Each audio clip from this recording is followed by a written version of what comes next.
GIDC electronics ઝોનમાં નાના MSME ઉદ્યોગકારો જેમણે 10,000થી વધુ લોકોને રોજગારી આપી છે તેઓ તંત્રની અવગણનાને કારણે મુશ્કેલી ભોગવી રહ્યા છે।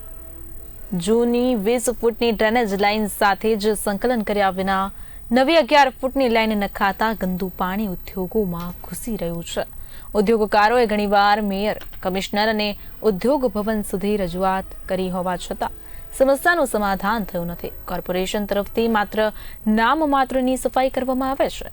રેસિડન્સના ગટર જોડાણો પણ ઉદ્યોગ વિસ્તારની લાઇનમાં જોડાતા પરિસ્થિતિ વધુ વણસી છે।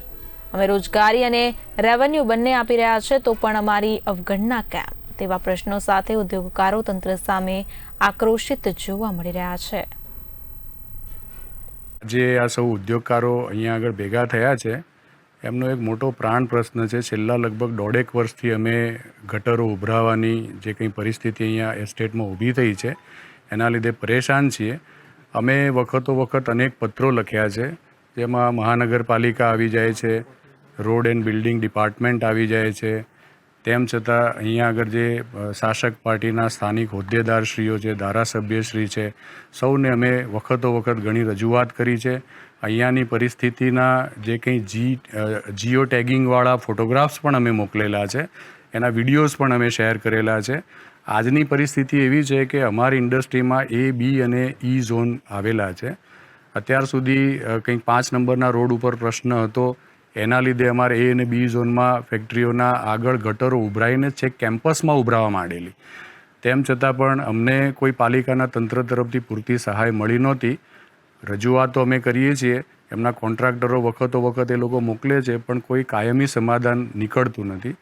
સાથે સાથે હમણાં અમારો E ઝોન પણ ખૂબ ઉભરાવા માંડ્યો, એટલે જે ઇન્ડસ્ટ્રી ઓનર્સ છે એને ખૂબ પારાવાર મુશ્કેલી છે, કારણ કે પોતાના કેમ્પસની અંદર જો ગટર બેક મારતી હોય તો બિઝનેસ અમારે કેવી રીતે કરવો, જેના લીધે અમારે ખૂબ પ્રશ્ન ઊભો થયો છે।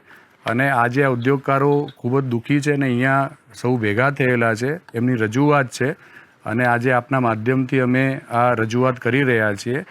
હમણાં અમારે ત્યાં આગળ એક મોટી ટેકનિકલ મુશ્કેલી પણ સર્જાઈ છે। આ લોકોએ તંત્રએ જે કંઈ નવી ડ્રેનેજ લાઇન નાખી છે, K7 થી લઈને છે ખ રોડ ઉપર એનું કંઈક એક્ઝિટ થવાનું છે।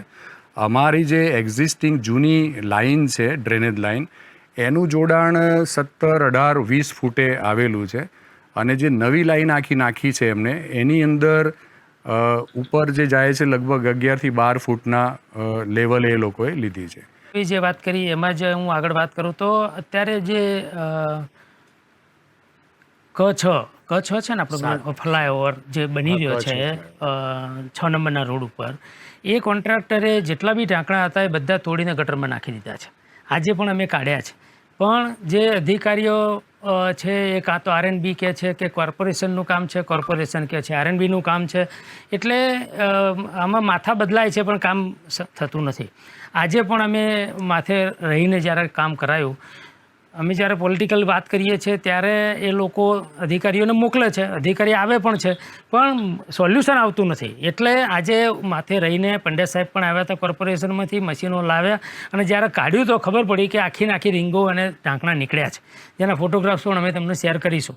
એનો મતલબ કે અમે જે કહી રહ્યા છીએ એ આટલા અનુભવના આધારે કહી રહ્યા છીએ અને અમે એટલા માટે કહીએ છીએ કે અમને પાણીનો પ્રશ્ન છે, એ આ ગટરનો જે પાણી નથી જતું એનો। અધરવાઇઝ તો અમારી જોડે એટલો ટાઈમ પણ હોતો નથી કે અમે આ અનનેસેસરી આવા પ્રશ્નો ઊભા કરીએ।